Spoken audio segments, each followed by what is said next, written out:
Should we get started? Bismillah, Bismillah, walhamdulillah, wassalatu wassalamu ala rasulillah, wa ala alihi wa sahbihi wa barak wa sallam. Assalamu alaikum wa rahmatullah.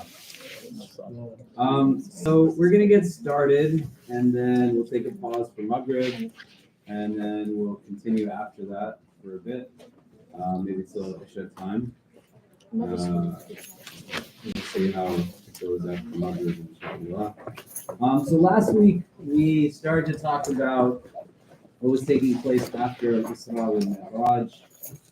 The Prophet, peace be upon him, has now gotten to a place where he has to figure out how to function post absolving himself from kind of the ties he has to his own clan, and is in a place where he's been pushed out, not by his own people only, but other peoples that he's sought to seek that protection from, and to find a place where their community that is not in Abyssinia is going to be able to settle down and establish themselves. I think last week we talked about a little bit on Isra and Mi'raj. We talked about also how the Prophet ﷺ is still like a decade plus into this, going strong. He hadn't exhausted himself or burnt out, but is still kind of teaching and preaching and doing whatever he can to include and invite people. And we also then talked about how the framing that we want to look at some of what we're discussing today is that he's going to be engaging these tribes during the Hajj season, and they're all pretty separate from each other. They're not intertwined. There's not a cohesion that there is one individual that essentially oversees all of them and that they listen to, but that they're in their own structures authoritative without necessarily any kind of direct interaction with one another. That a clan was essentially looked at as a source of strength so long as it was taking care of its most underserved and underprivileged members. But they're very separated from one another. Abdul Muttalib, we said, was the one who came closest to kind of unifying these people. And the Prophet ﷺ is going to be very unique in being a unifying factor amongst all these tribes that were historically very separate from one another.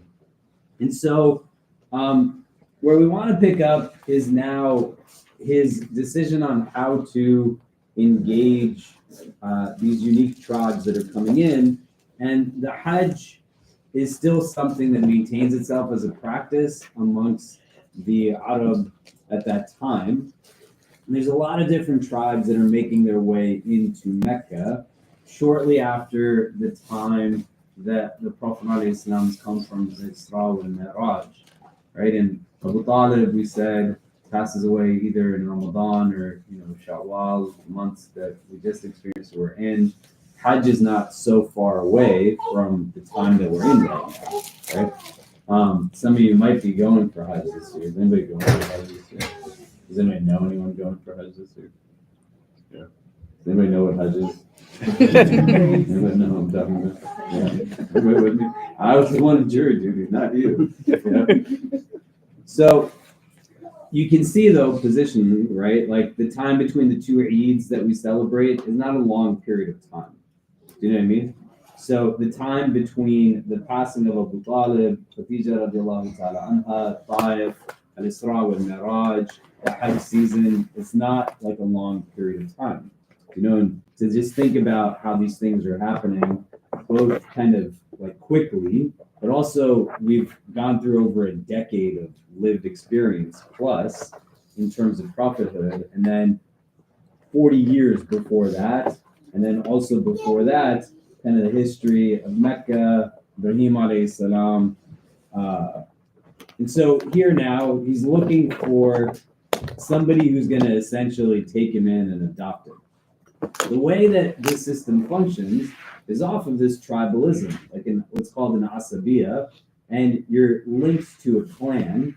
And what the Prophet is essentially asking people is now not just about the propagation of Islam, But he's asking people to actually let him be part of their tribe. You see what I mean? And this is an interesting thing because it's not something that typically people are doing. I'm going to relinquish, my tribal lineage to join another tribe. And you would see this happen for a variety of reasons. People might have married into a different clan, and they're moving from a space to another space. People, for political reasons, might have kind of left behind an arena and gone into another arena. And what's clear is that in the marketplace and places where people are gathering, at previous Hajj gatherings, the Prophet was talking to people, but was particularly talking to them about this is what Islam is, this is what Tawheed is, this is what Akhirah is. Everything he's gotten in Revelation up until the point in the calendar year that he's engaging them. Now he's in a place where he's also asking them, like, hey, the Quraysh have turned me out. Will you take us in? You see? As he's doing this, he has protection from an individual who is in Mecca by the name of Mut'im ibn Adi. So Abu Lahab is not just assassinating him point blank, but he's got to get a more long-term kind of connection because Mut'im ibn Adi is an elderly man also, and he's not going to live too much longer. The way the Hajj was set up at that point is a little bit similar to the way Hajj is set up these days. And if you've ever been for Umrah or you've gone for Hajj before, it's essentially Mina is this tent city. So if we conceptualize this table as being like the place where the Hujjaj gather, a place called Mina, these days people are divided up based off of the country that they get their visas from. It's really remarkable if you walk through this tent city in Mina, like the Hajj rites are different from Umrah. Umrah is a smaller pilgrimage. You could do it in a few hours. Hajj is done over multiple days. And similar rules. So you see like men wearing 2 unstitched white sheets. Women, their regular clothing is their like ihram clothing. And ihram is the state you enter into when you're performing the pilgrimage. Essentially means to make impermissible what is permissible. So you're not like trimming hairs on your body or cutting nails and other like perfumes and scented items. After a few days of Hajj, you go through the 8th, the 9th is the day of Arafah, the 10th is the day of Eid. And similar to us, like having practices around like Eid prayers and a ritual kind of slaughter in an Abrahamic narrative, this exists for the Hajjis also, the Hujjaj, the pilgrims. And once that has been done, the animal is slaughtered, hair is cut, they can remove part of their ihram and they get back into their regular clothes, So we're more or less all dressed, as much as differently, like pretty similar. Do you know what I mean? Nobody in the room looks like they're not from New York, New York City is an interesting place, right? I could be standing on the corner in a thobe and a turban, and tourists still ask me for directions because it's not out of the order. There's a lot weirder things than me on the streets in New York, right? Do you know what I mean? So it's not abnormal. When you walk through Mina and these first few days have passed of Hajj and people now still have to do the remainder, but partial ihram removal, and they can put on their regular clothes, you see how deep and beautiful Islam as a religion is, because this tent city that you walk through is essentially designated by country that you get your visa from. So people from the Gulf are all kind of, the men are wearing white and the women are dressed in black abayas and they're speaking Arabic and they're eating grilled meats and whatever else. You go to the tents from the Indian subcontinent and the clothes now just go, the shirts are not all the way down to your ankles, but above your knees. And there's a little bit more color and spice in the food, and language is different. You go to the Indonesian and Malaysian tents and they have more like oranges and yellow in their colors and language, etc. tents that are there from West Africa, a lot more vibrancy in terms of purples and golds. And you can walk through pretty much any part of this place and find people from any part of the world because Muslims are everywhere. And then when you come to tents that are from America, we have people from all of these tents in our tents. When all these people go back to where it is that they are, that more or less has a certain homogeneity from a cultural standpoint, we got to figure out how to come back here and make it different through embracing like diversity, not in a tokenizing way. But you can just see how deep like Sharia is and how it synergizes with all of these different groups of people. You see what I mean? Back then, the tribes stuck together also. So when they're coming for Hajj, similar to how people are designated by their visa, like country of origin, or country of visa rather, here the tribes are going to be situated all together in different places. It makes it a lot easier than the Prophet having to go to each of them and experience what he experienced in Taif. You know what I mean? Like he went to Taif, and then the people kind of not only pushed him away, but abused him and hurt him physically. So they're coming now into Mecca. It's got a sanctuary. There's kind of a sense of not desecrating spaces. Plus, they're all there for an extended period of time. And he's able to engage them year upon year because the Hajj is happening. It's very critical to just the way the Meccan society functions. Does that make sense so far? One of the things that's noted by individuals that were there at that time, later on, who are still within now proximity to the Prophet, is that as the Prophet ﷺ would go to tribe after tribe, they defined that he was going and speaking to people, and behind him would then come an elder man, identifiably having like two ponytails is what he was qualified as. And as the Prophet would invite people, this man would tell these people that he is telling you to go against the way of your ancestors, to abandon Allah and Al-Uzza. This is the Prophet of God, and behind him is his uncle, Abu Lahab. Like the same stuff just keeps happening again and again and again. I want you to think about before we pray Maghrib, a lot of the people who the Prophet is talking to, and the clans and the tribes and individuals amongst them, are people who we're going to talk about post-Maghrib, like for different reasons, push him away. Some want to accept him because they're seeing how it'll benefit them from the standpoint of power and privilege. But a good chunk of them, for a long period of time, were individuals who not only said no thanks, but were extremely abrasive and hostile and rejecting. And he still welcomes them in later. Do you get what I mean? You juxtapose it to reality. Like think about someone who was not kind to you, somebody who did not treat you well, somebody who opted to turn their back on you when you needed somebody, or when you were in a place where you were just trying to figure out how to fit in and belong. They were in this sphere of just not only not assisting, but adding to kind of the brokenness at a broken time. The same way we talked about last week, that how is it possible that he's still going after, from a worldly standpoint, he is not succeeding? Like, it's not going well. They're being boycotted, persecuted, killed. People are rejecting them. He doesn't know where to go. And he still is in a place where he's trying. These people, many of them, are going to be 10 years down the line when we engage a Medanese part to this thing.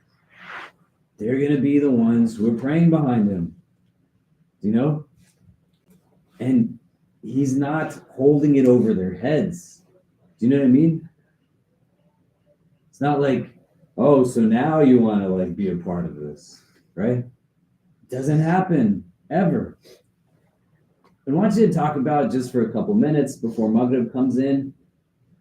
How do we understand this, right? Because it's not something that is idealistic. Sometimes with religion, people make it too romanticized or utopian-esque. You know, we turn companions into like superheroes. We make it intangible, and the distance between us and people who are predecessors adds to feelings of inferiority, insecurity. I'm not right for this thing. Islam is not right for me. I identify myself purely in terms of inadequacies and deficiencies. But one of the reasons we study the Seerah is so that we can get to a place where we get close to the Prophet, so that we can get close to Allah, so that we buy into some of the stuff, right? If you were in Dr. Marwa's halaqah, and the piece that I walked into, which is talking about Gaza and Philistine, there's certain things that you can't fundamentally just innately buy into, right? People might innately understand the existence of a God. A child can innately understand the existence of a God conceptually. If you talk to a little kid, they'll get it. Nobody wakes up innately assuming there's a prophet.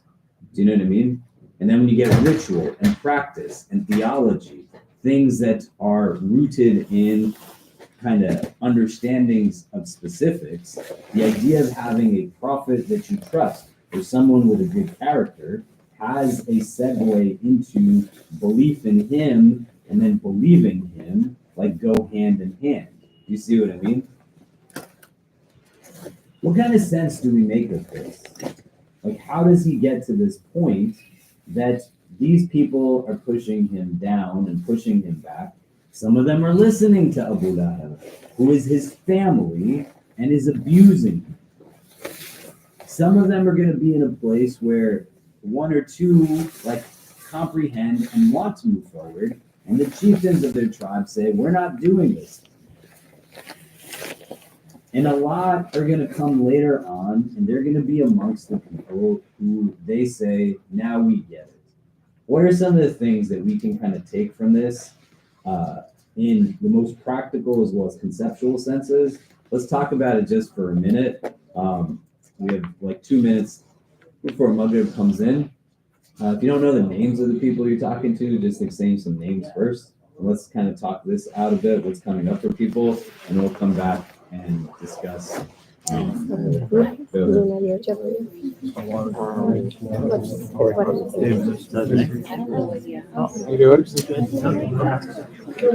forget your name.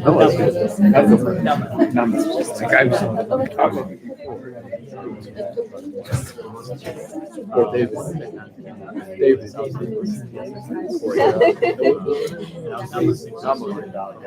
I keep my daughters here.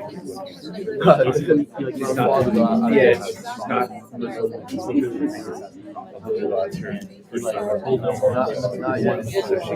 Not yet. She came to Latino.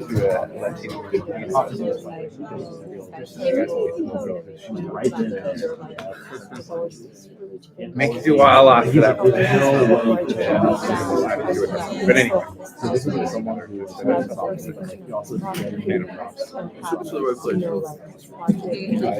Yeah, this is it. Well, you know.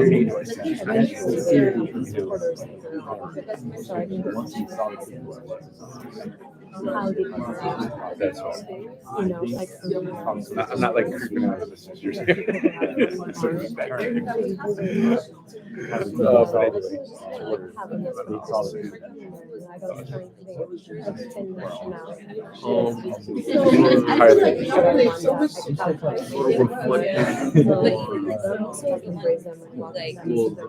of the Seerah where the prophet is very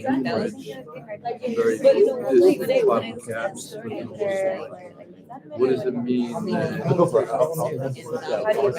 a lot of them come from Islam. He also wasn't like, well, now Even like the man was like, "Don't ask me no questions." And he's like, "Okay, but what are you doing? Why are you doing that? Why are you It's also interesting to me because, like, as a immigrant, whatever you want to call it, like, I didn't get the chance to because I don't know the story. So people are talking about this. I was like, I just don't like, I just don't know who they are. I don't know what's going on. So like, it's I meet with a lot of people, fascinating, you know, especially us today. it's been How many people in their lives like take a house, and you're like, okay, I'm not going to get on board with your concept, or I think with your business. I don't know what y'all do. I'm not saying you have a concept. So we're gonna pick up here after Maghrib in like 10 minutes. We're gonna talk about the Prophet's engagement of the tribe of Kinda, which is a major tribe, Banu Qalaba.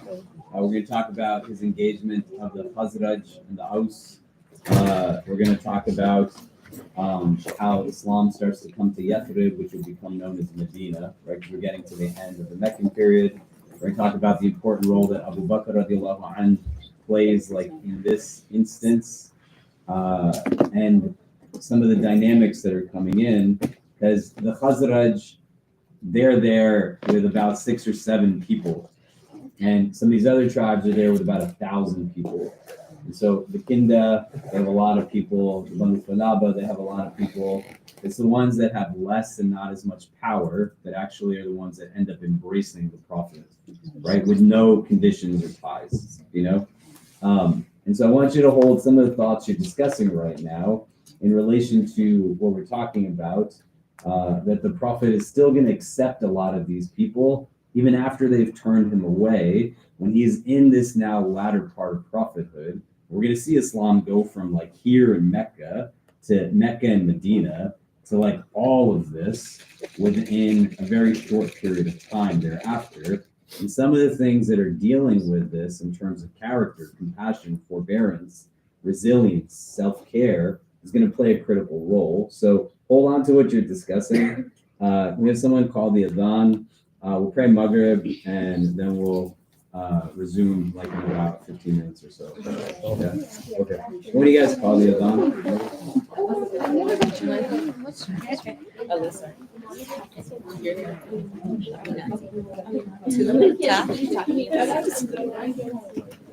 It's always under a top.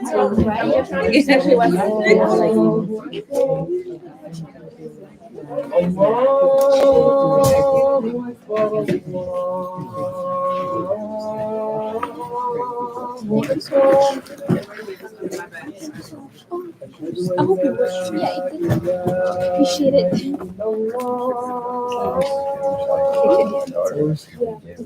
Great. أشهد أن لا إله إلا الله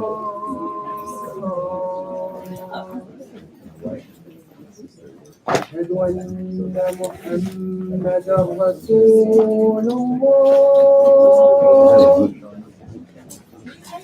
أشهد أن محمدا رسول الله حي على الصلاة حي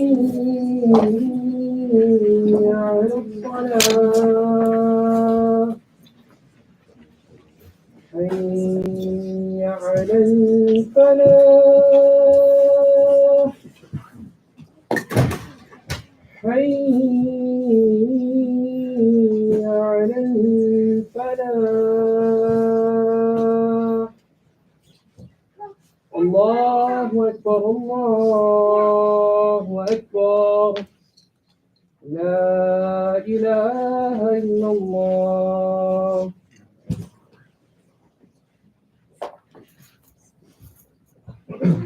الله أكبر الله أكبر أشهد أن لا إله إلا الله أشهد أن محمدا رسول الله حي على الصلاة حي على الفلاح والقوم الصلاة والقوم الصلاة الله أكبر لا إله إلا الله.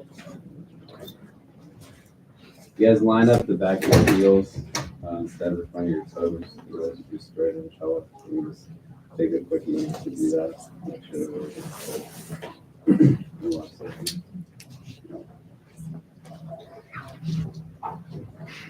Allahu Akbar.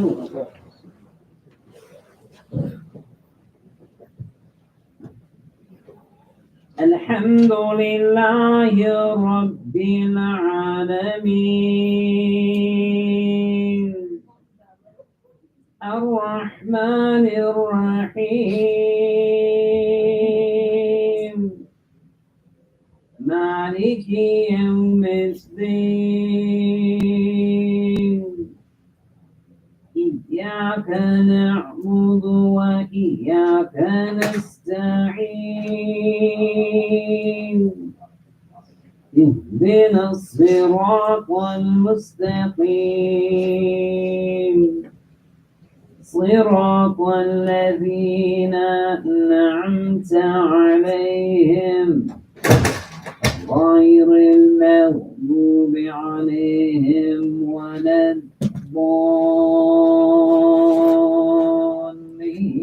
الضالين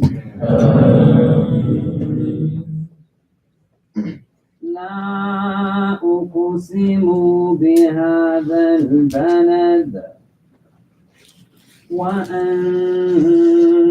حل بهذا البلد ووالد وما ولد لقد خلقنا الإنسان في كبد أيحسب أن لن يقدر عليه أحد يقول أهلكت مالا لبدا أيحسب أن لم يره أحد ألم نجعل له عينين ولسانا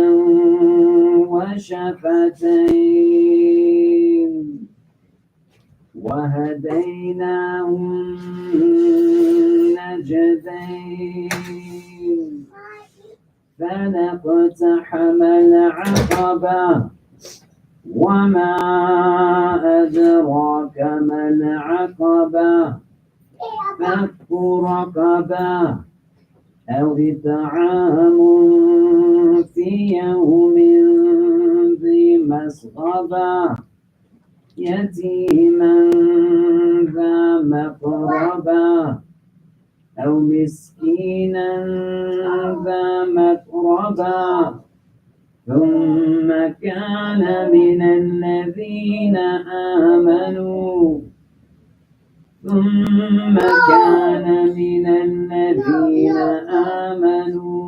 وتواصوا بالصبر وتواصوا بالمرحمة أولئك أصحاب الميمنة والذين كفروا بآياتنا هم أصحاب المشأمة عليهم نار مؤصدة.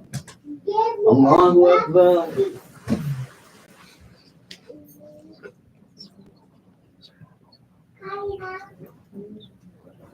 سمع الله لمن حمده. الله أكبر.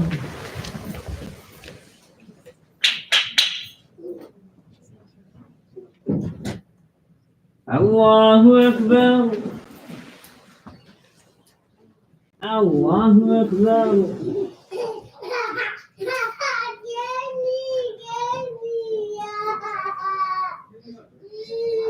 الله أكبر.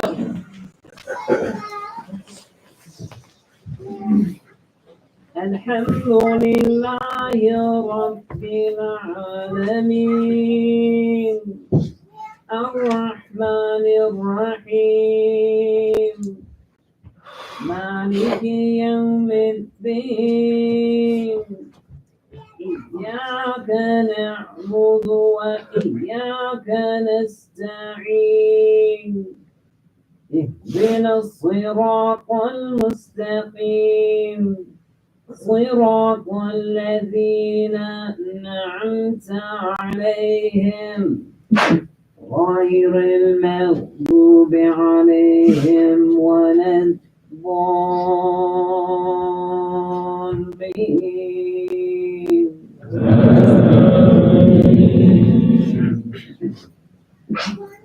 أرأيت الذي يكذب بالدين فذلك الذي يدعو اليتيم ولا يحض على طعام المسكين فويل للمصلين الذين هم عن صلاتهم ساهون الذين هم يراءون ويمنعون الماعون.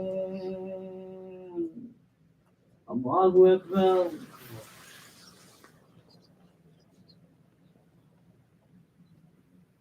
سمع الله لمن حمده. الله أكبر.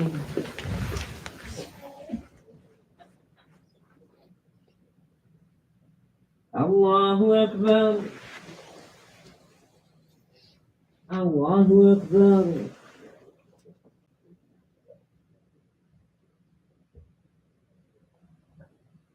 الله أكبر.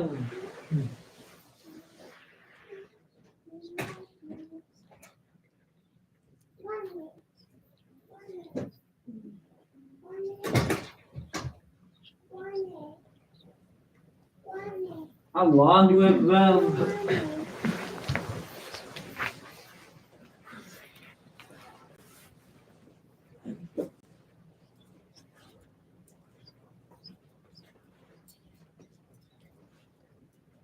الله أكبر.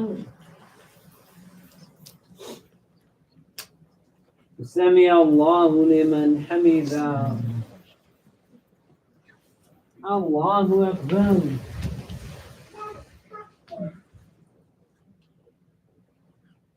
الله أكبر. الله أكبر.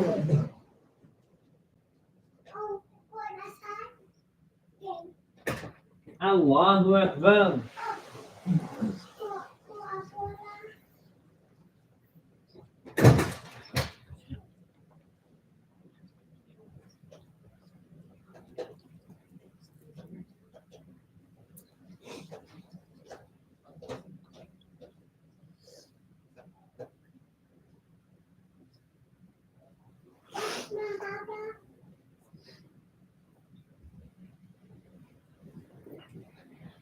السلام عليكم ورحمة الله. السلام عليكم ورحمة الله.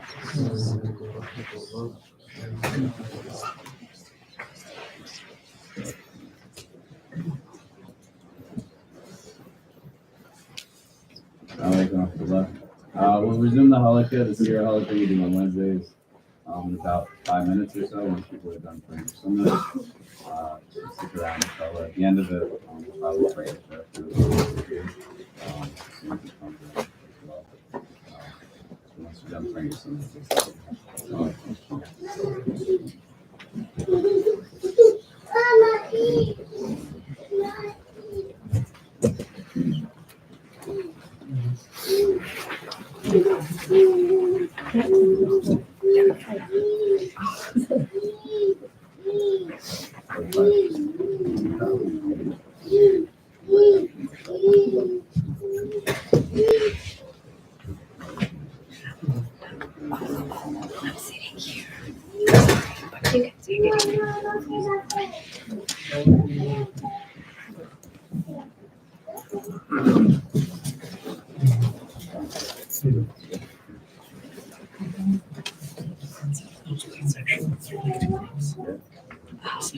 We can just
One day, And then you start doing this.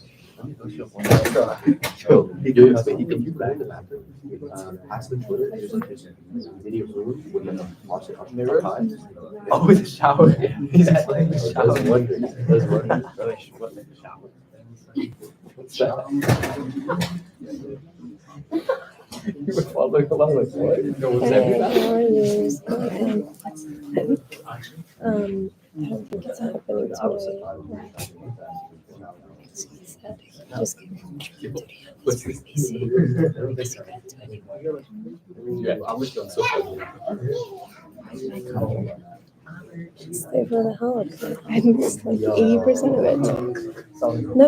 We just started. We started at 7:10, and then we broke from Madrid at 7:30. We just put a chair. Just still minutes. Yeah, still from the men. For the haircut?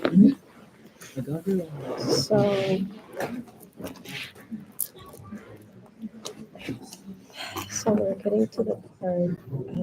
We're in the full period of the Meccan years, where the Prophet he is kind of reaching out to different clans to see if some of them are open to essentially adopting him, because he doesn't have anyone to take him in, because that's the belief of the users of his platform. And one thing about the clans is that at that point we were not centralized or unified, so it was very disorganized as a thing.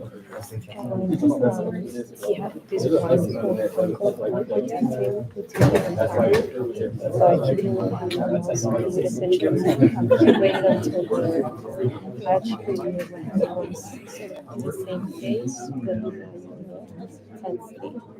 And he would go and be like, no, we're just going to meet. And there was this uncle that was really distinct. He was really, not some other guy. Who was following him, and every time he tried to like the tribes, he's like, "Will take me in?" For example, would be like, "You guys heard him?" He's asking these baby tribes like religion, don't listen to me. So essentially, like, he's sabotaging Maybe. Do you know who that guy was? Abu Lahab. The uncle who was following him, he was attracting the tribe chairs. He was what? Could you repeat the name of the uncle following him? Abu Lahab? Abu Lahab?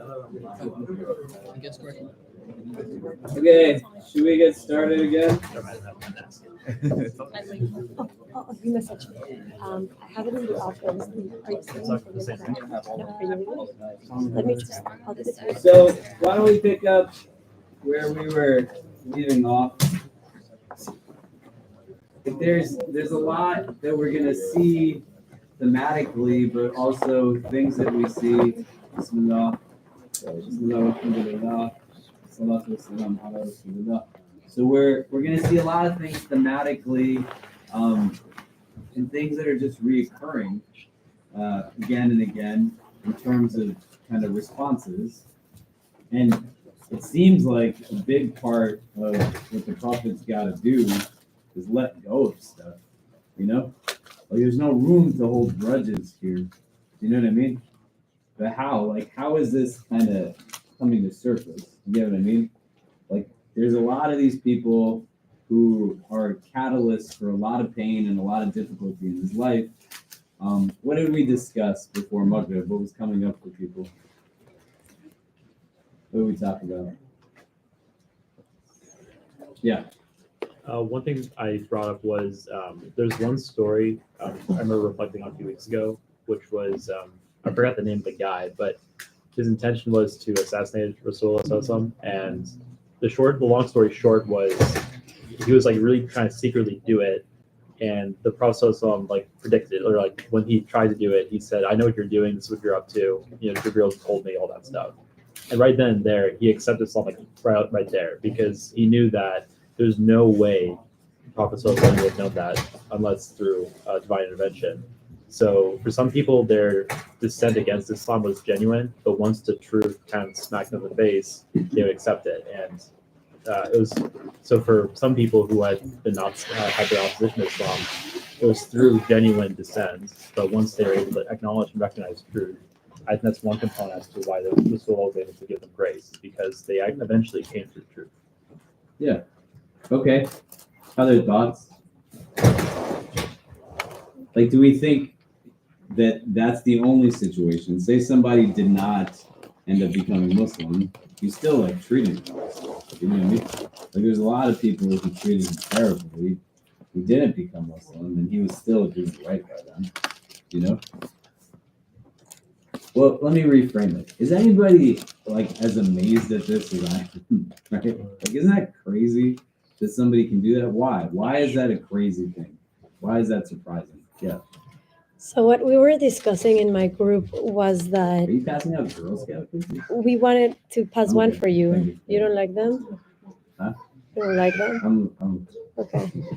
I'm sorry. So what we were discussing in my group was that for me, I was thinking of like people who I believe have wronged me, and whether I would want them as like close companions, let alone collaborators in any kind of way, both emotionally being able to be in that space and also rationally saying, can I trust this person again?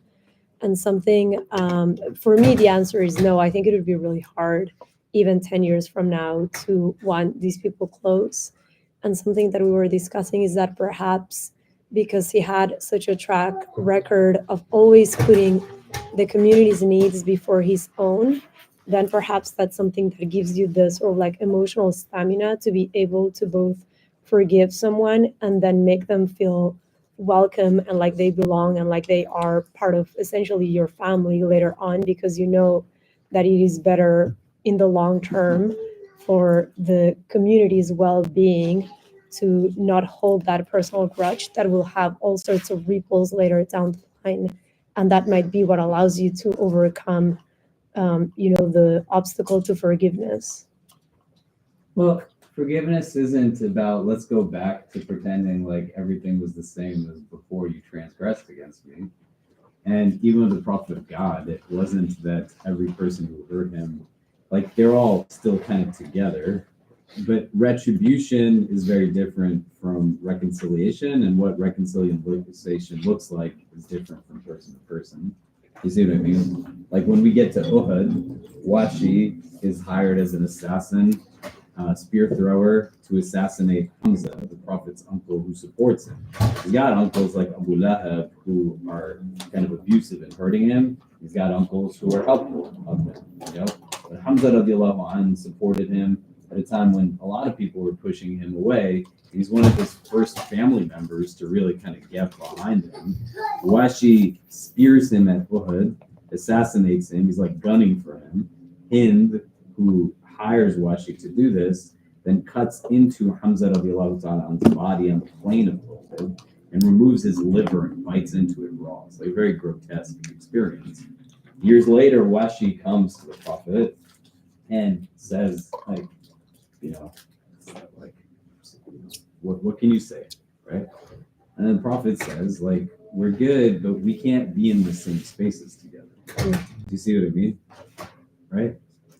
Like, retribution is not necessarily only a catalyst, it's a consequence of something.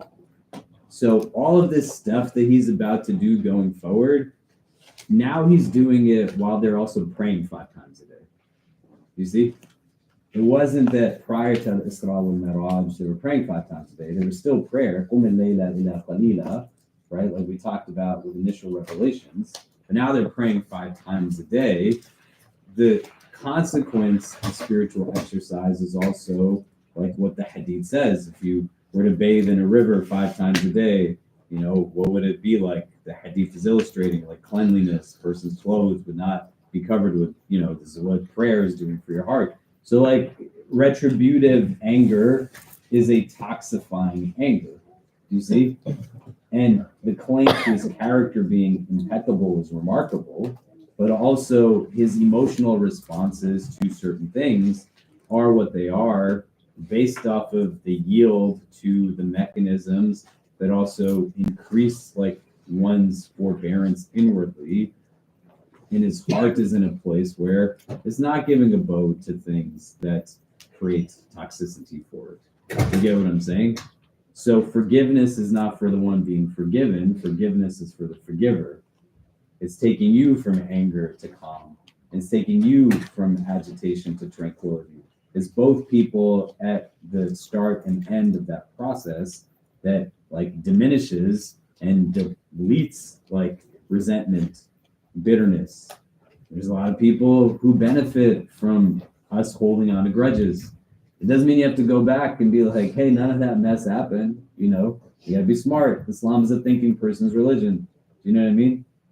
Like you don't, the Hadith says, right? Like you put your hand in the hole and the scorpion stings you. You didn't know. You put it back in the hole and the stings you get. Why'd you do that? You knew the scorpion was in the hole, right? That's on you. Like, why are you doing that? That's not retributive. You know what I mean?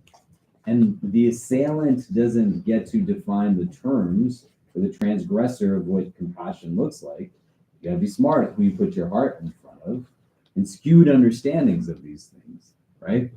But it's not just an either or, it's a both and. He's like really praying when he prays. You know what I mean? And he's really engaging in the practices, not when it's convenient. I want you to just think, when all this stuff is happening now, post al-Isra wal Miraj, is the Prophet like missing Dhuhr to talk to these people at Mina? Is he missing Asr because he's got to like find somebody to adopt him and his people, But the exercise and the commitment to it is going to go back to what is happening inwardly. Do you get what I mean? It might be a hard conversation that your nafs doesn't want to have, but sometimes the consequence of doing it the way that I think it should be done versus the way Allah and His messengers say it should be done yields then what is consequential to us thinking that we know best versus Allah knows best, right?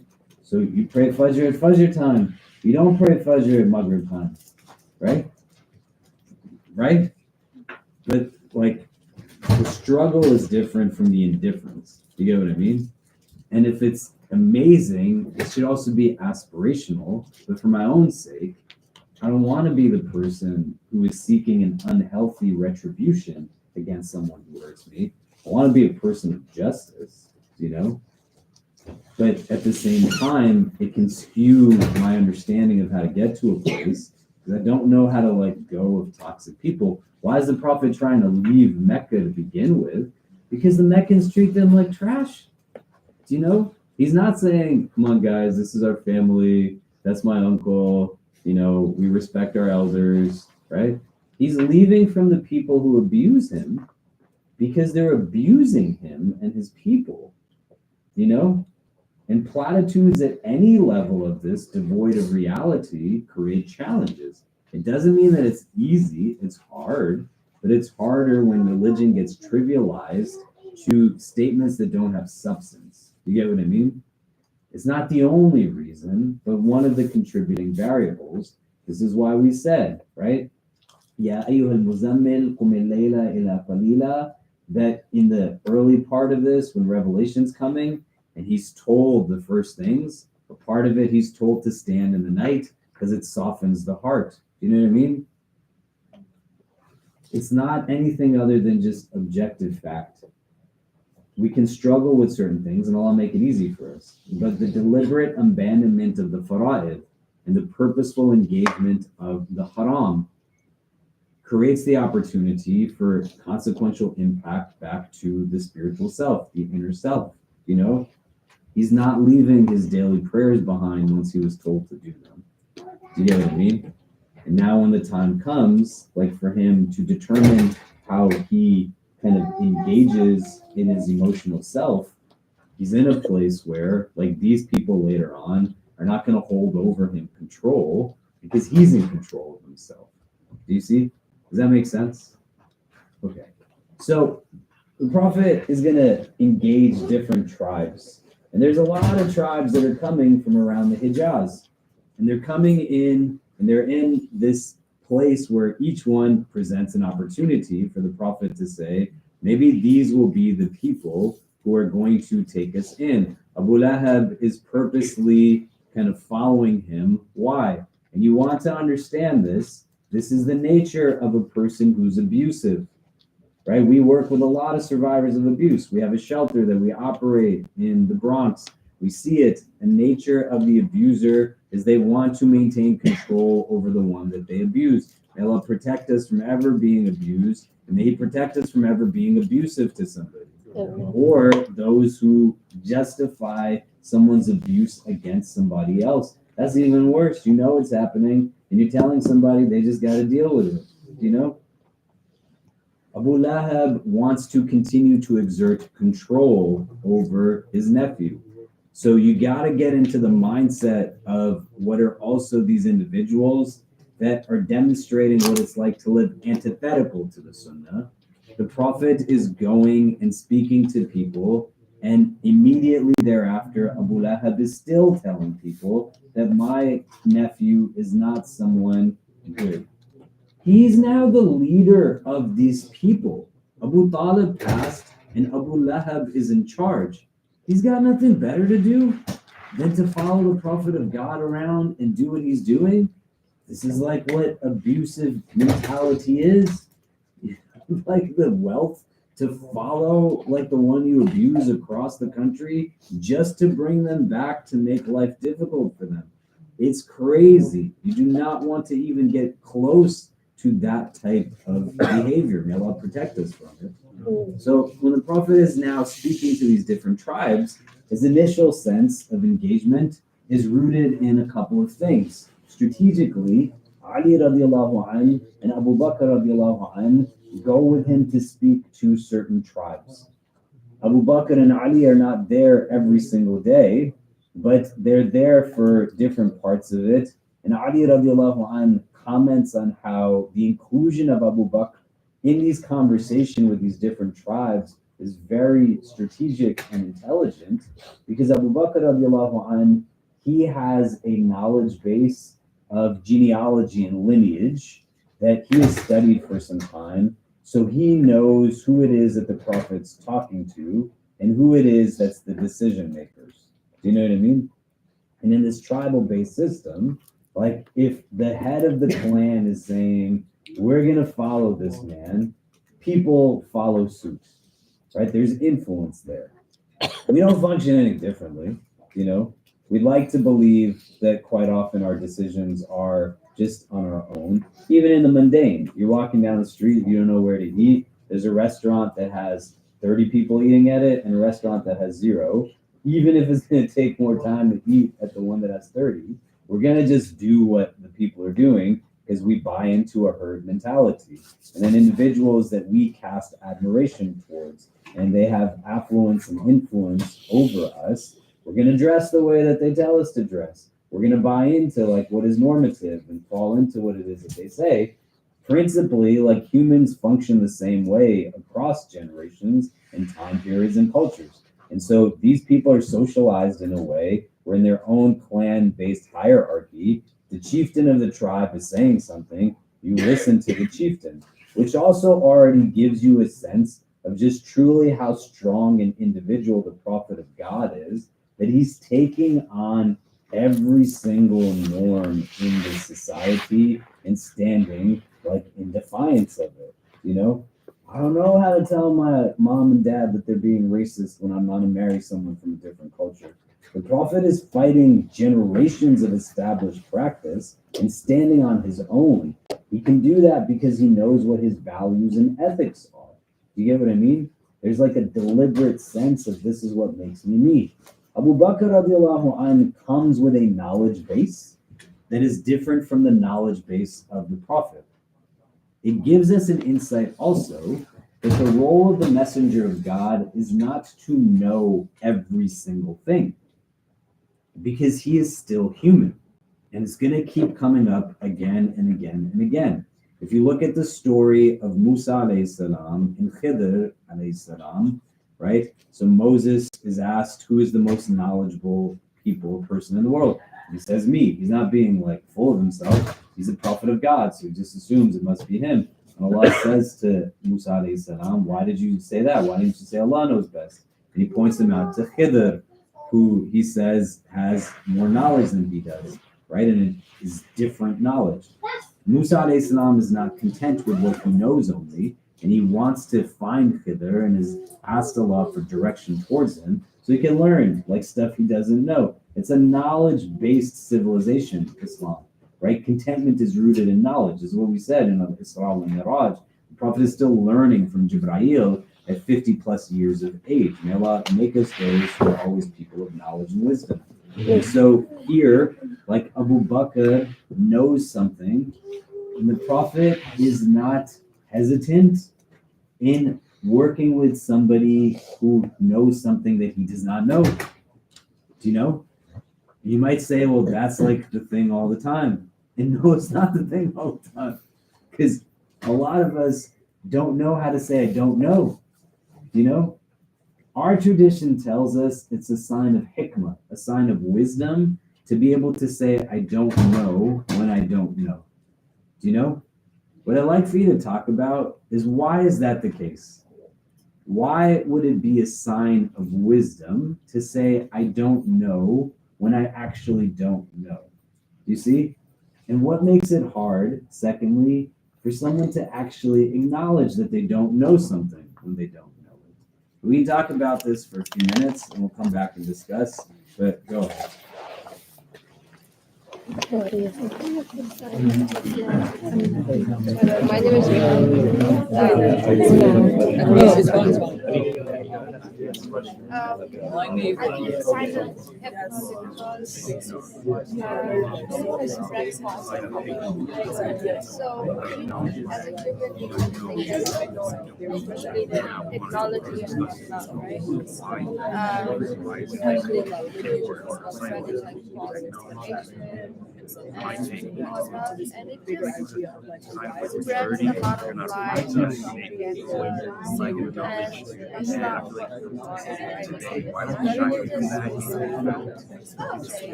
The reason I think that's the reason why indirect way you're lying. we're unwilling to acknowledge we don't know.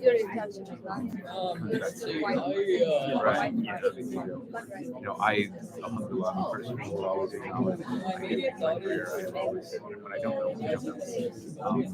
I think one of the benefits to acknowledging that is your personal development growth. You do not have big knowledge. You do not know. So you seek out that knowledge. You seek out the knowing. And in seeking out the knowing of one thing, I can find out, realizing how many other things I know.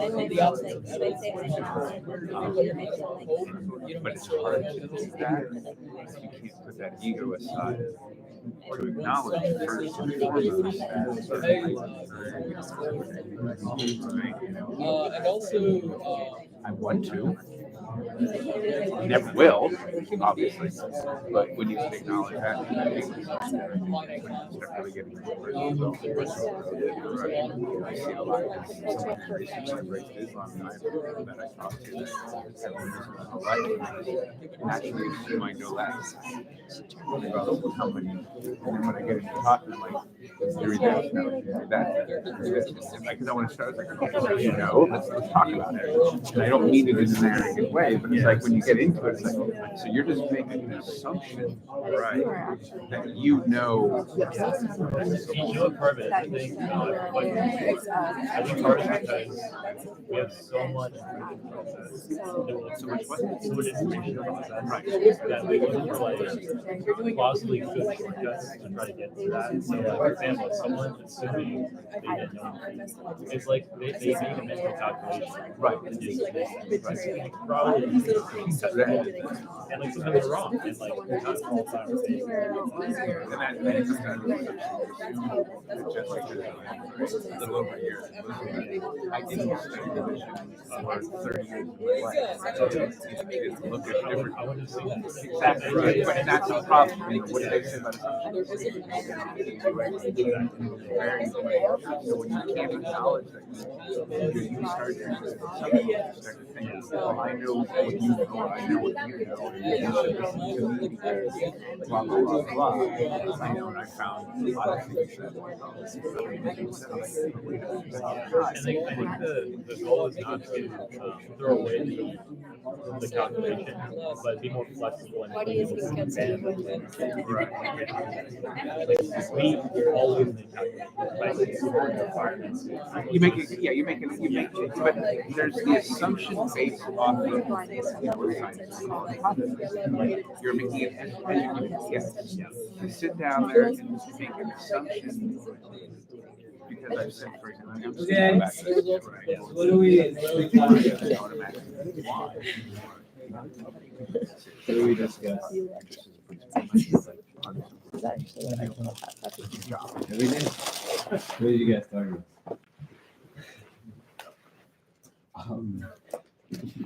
So I think to the first question around why is it wise to maybe to admit that you don't know? Some of the things that came up for us is one is a sign of having that self-awareness of what you know, what you don't know. But also that's what stands in the way of you actually gaining knowledge is being able to recognize I don't know something and this is the path to knowing that. The second part of what stands in the way, ego came up for us. And also I think like the world we live in is a world that says you have to be the person with the answers if you want to like make it in certain places. And so it's hard to say like I don't know something because you fear what is that going to stop me from doing?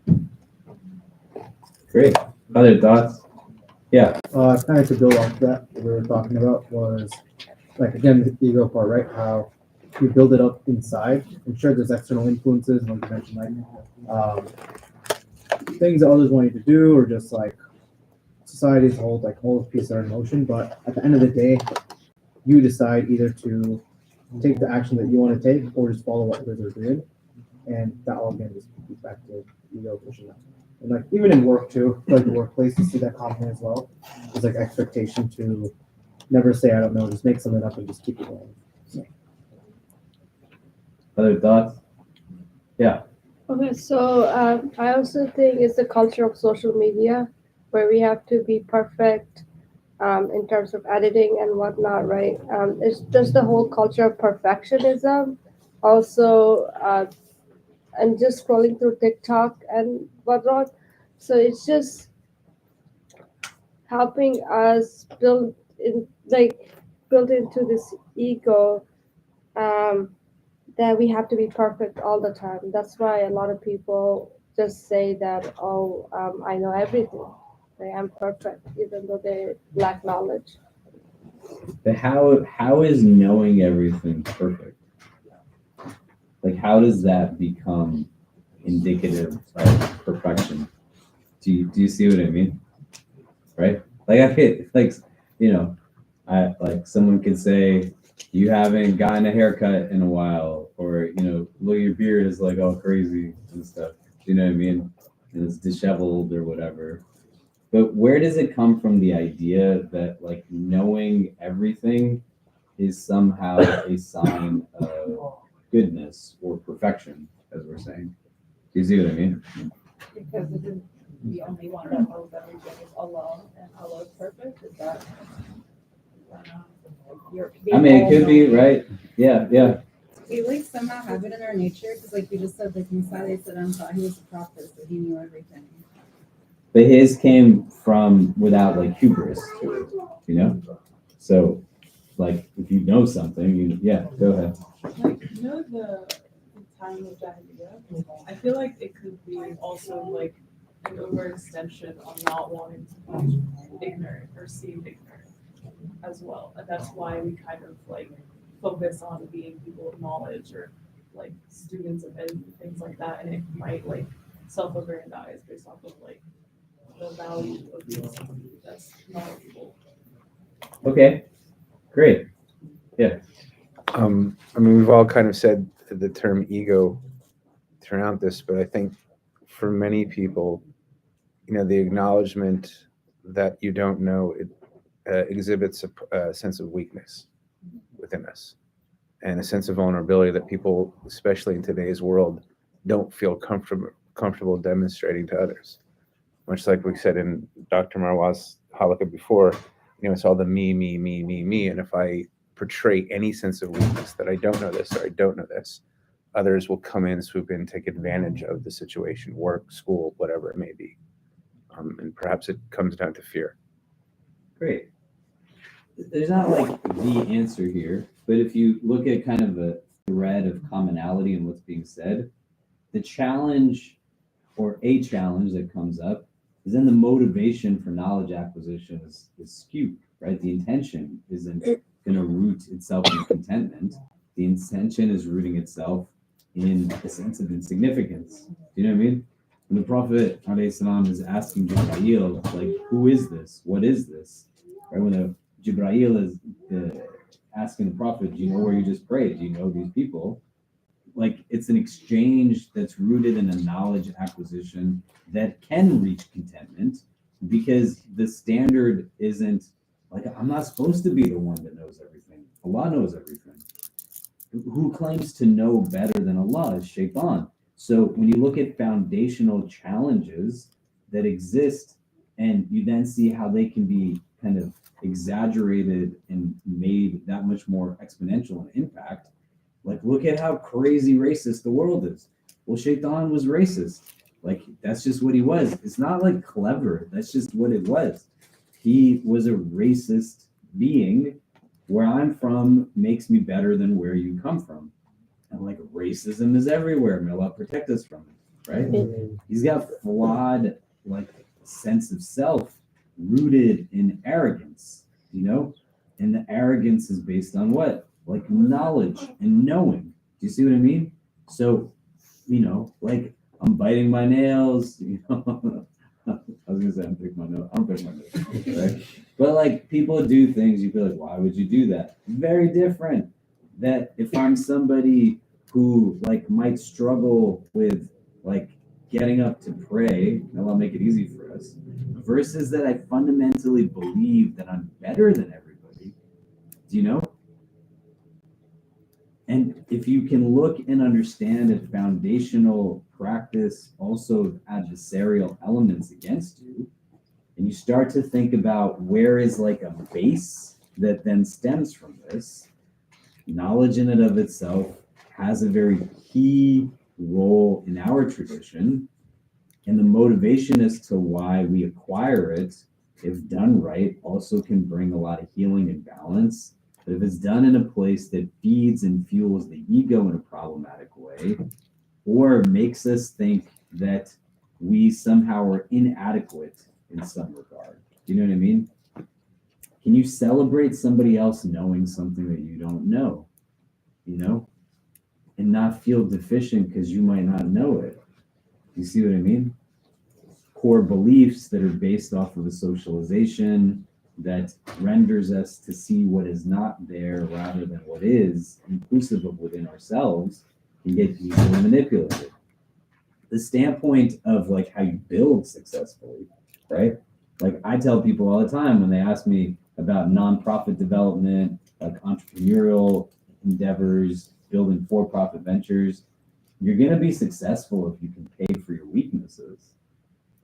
And you build teams that understand the gaps in what it is that you just fundamentally don't possess. You know, people say to me like a lot, like, hey, you know, this is great and that's great. Like I can understand only what it is that I'm good at fully by understanding what it is that I'm not good at. Do you get what I mean? And like, I don't have to hate myself for it. You know what I'm saying? Right? Yeah, well, I don't know why this popped into my head as an example, but when my kids were really little, my wife was not in the house, and I gave them like breakfast. And my daughter was really young, my son was even younger, and my wife had said, "Hey, just give them some yogurt with granola and put some maple syrup in it, you know, like organic maple stuff, not processed stuff." I was like, "Okay," just doing my wife said. I put it in the bowl, I mixed it up. And so it's maple syrup, and it's gonna turn this thing brown, right? And my daughter's eating it, and she's, you know, Baba, this doesn't taste right. And I was like, oh, maybe it needs more maple syrup. Put more syrup in it. My son is eating it. He's like, this is great. And I didn't know what was happening. And my wife came home, and she said, you didn't give them yogurt, you gave them tahini with granola. Oh, no. And I said, oh, well, Kareem really likes tahini, just so we know going forward. I didn't know. Do you know what I mean? Right? But what is going to happen? Like, you know, my wife, thank God, is like when she's laughing at me, it's not because she's laughing at me. Do you know what I'm saying? But in understanding, like some people will make you feel like garbage when you make a mistake. Like, how could you not know this thing? How did you not know this? Do you know what I mean? And the impact that has can be quite detrimental. You could be in a workplace, you don't know the answer to the question. There's 1,000 people that get hired behind you. Do you see? It's not as new, like without nuance, but some of it also is rooted in large part to this thing of ego, right? And then it deprives us. The second part to this that you want to think about, the Prophet doesn't have a problem taking help from people. You know what I mean? You might want to know something for the wrong reason. You don't have to know everything. And if you need to know to enable problematic behavior, or so that you can gossip, or to like continue to enable like stress and anxiety and overwhelmingness. My kids are existing somewhere right now. Do you see what I mean? If I sit at home, like my wife and I went out to dinner and left my daughter and my son at home, right? Like I just gotta know them to trust them. They're in Manhattan, right? Like what are my kids gonna do? A lot of you met my kids. I mean, I don't even know if they can think about doing anything. Like I don't even know if that's where their minds take them, right? But am I gonna sit at a table like miles away from where they are, and everything is going to be captivated because I don't know what's happening, and that's then going to create stress for me, right? The entire religion is built off of an embrace of the unseen and an uncertainty of what tomorrow could likely be, because the familiarity is with the one who controls tomorrow. And if you don't know God and you don't know how to deal with it tomorrow, you don't have control over, these two things are going to create a deep conflict. But if you can yield to the idea that I'm just going to put in what I can put in today, and I believe in a God that is the God that the Quran is speaking about, it's going to bring me more of an ease. I don't have to control everything. Do you know? It's not even possible. Do you see what I mean? But the second consequence to some of this is if you pretend like you know how to do everything, you likely also are not taking help from people who know how to do it or know how to do it better than you do. If you always have to be doing it on your own, or it's a one-way transaction, do you know what I mean? Like, I'm going to do for you, but I'm not going to let you do for me. When I was in my 20s, I got sick all the time. My weight fluctuated a lot. I was very heavy, very light. I got shingles at the end of my 20s. Some of you have heard me talk about it before. I still have scars on my stomach from this. You get it when you get to a high point of stress and low point of immunity, and it manifests as blisters on the nerve tract on your body. It's very painful. I won't, in the interest of time, like go off on a tangent. But in the midst of that, I felt like more lonely than I'd ever felt in my 20s. And a part of it was the self-talk was, I have to be there for others. I can't let them be there for me.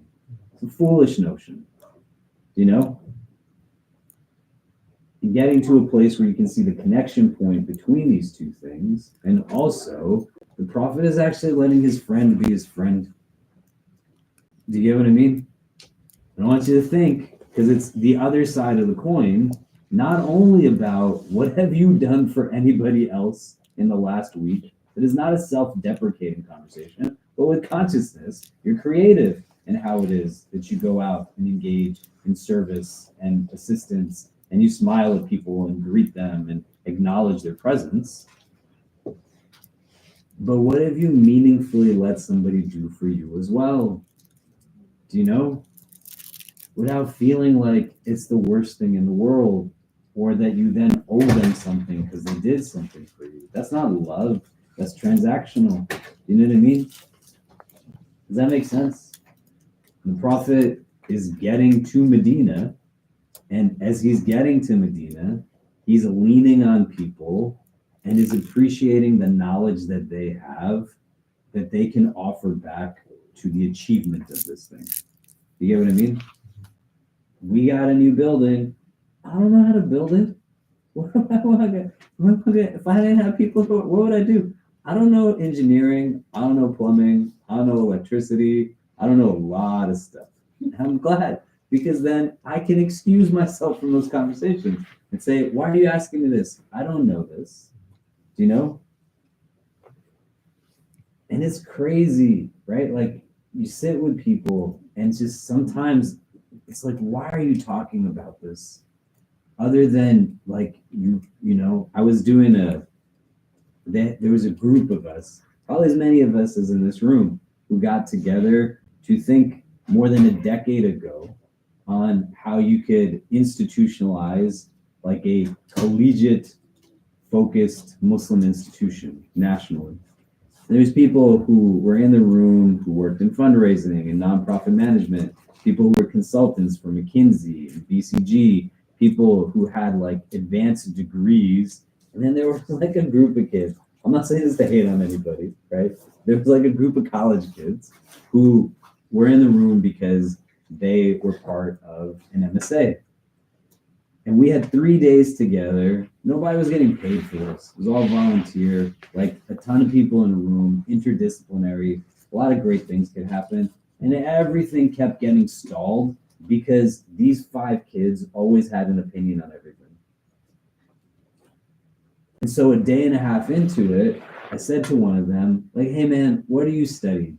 And he said, I'm studying like to be a teacher. And I said, what kind of teacher do you want to be?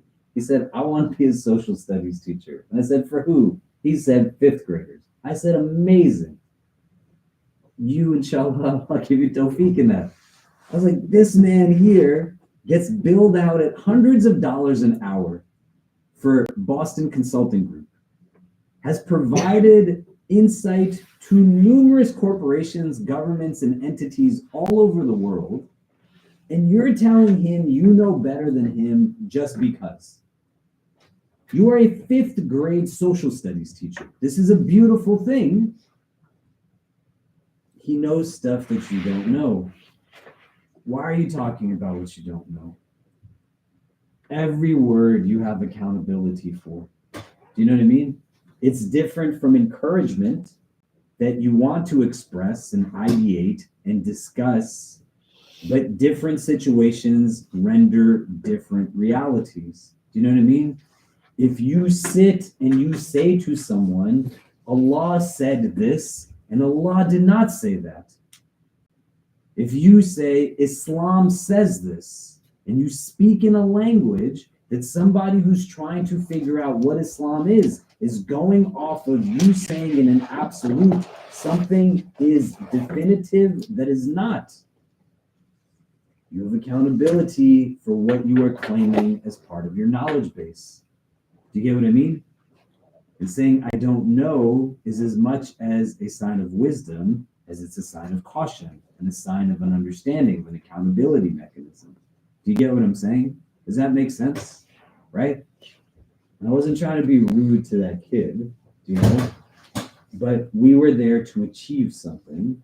And part of the achievement wasn't that somebody was going to derail, because they always had to feel as if they said something in the conversation, even if it had nothing to do with anything. Do you know? And I'm telling you this. Do you know of any successful national Muslim college institution right now in the country? The answer is no, right? You gotta see where the connections are. Do you get what I mean? People are well-intentioned and they're good at what they do. You all and all of us together gotta be in a place where our strategy also entices the most talented and knowledgeable people in our communities. Not just religious knowledge, it's not the only form of knowledge, but like our institutions should be run by the people who have the best training and credentials, and they're being paid what they're worth, so that we're moving forward and shelters are not starting and shutting down, and clinics are never opening, or orphanages are never a reality, because people have to still be able to feed their families. Abu Bakr radiallahu anhu, when he's appointed Khalifa, he's going to the marketplace and they say, what are you doing? You're supposed to run the entire community. He said, I gotta feed my family. So they appoint a salary for him and they see him go to the market again. They said, well, what are you doing now? And he said, it's not enough. Do you know what I mean? Does that make sense? Right? If you want to get the best skilled people in the room, it's got to all like connect well, right? So here, Abu Bakr playing this role, the Prophet ﷺ is one, comfortable in taking help from others. Let people help you, you know? And don't let your nuts get the best of you by sitting in a place that says, I got to figure it all out on my own. Do you know what I mean? In isolation is where Shaitan gets us the most. And then secondly, right?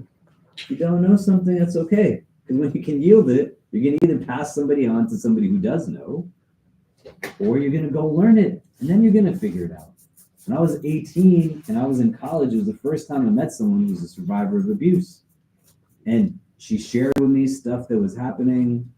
She came to class, makeup caked on her face. There's definitely Muslims who told her makeup is haram, but the makeup was covering bruises. And I said, what's happening? And she said, I fell down some stairs. And I said, we are in Manhattan, New York. There's not stairs that you fall down, let alone this does not happen from like stairs. And then she shared with me about how she's being forced into a marriage. And the night before, her father said to her that you're going to marry this person. And when she said no, as her brothers watched, her father proceeded to hit her in the face. And now as she's telling me this, I don't know what to do for her. Do you understand? And if I pretend like I know what to do, it's not going to necessarily make it easier. But because I had to yield to the idea that I didn't know, it became a catalyst for me to then say, like, well, how do I know it? And go and learn from people and understand it. Like from a religious standpoint, what does our religion tell us in terms of responsibility to that person? There's communal obligation, the fard kifaya. So we have responsibility to build shelters for people. Where will they go if there's no shelter?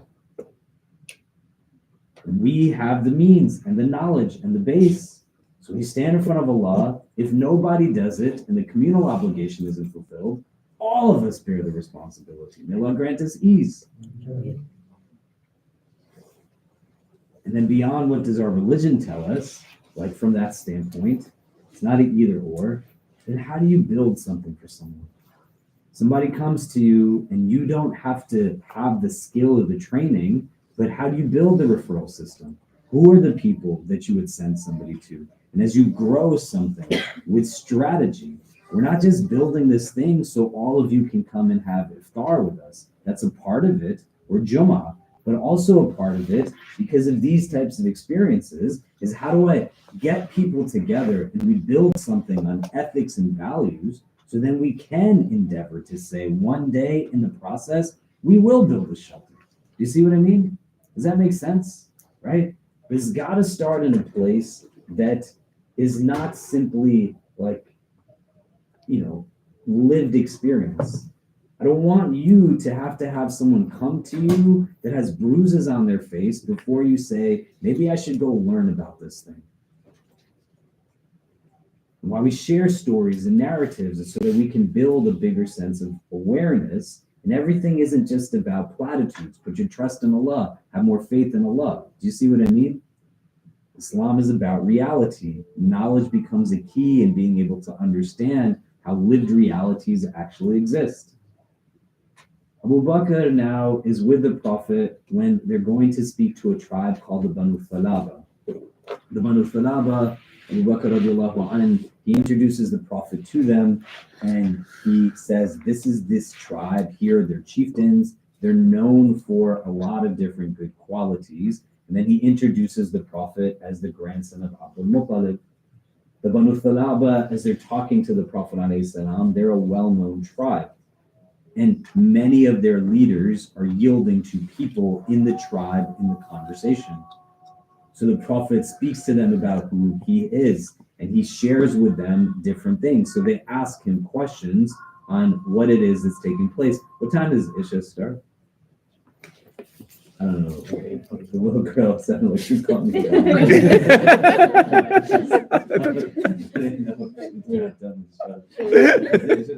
No, 11 minutes. Okay. So the Prophet ﷺ, when he is speaking to them and they say, what's this thing about? The first thing that he tells them is verses from Surah Al-An'am, right? So if you want to pick it up, open it really quickly. The 6th chapter of the Quran, verses 151 and 152.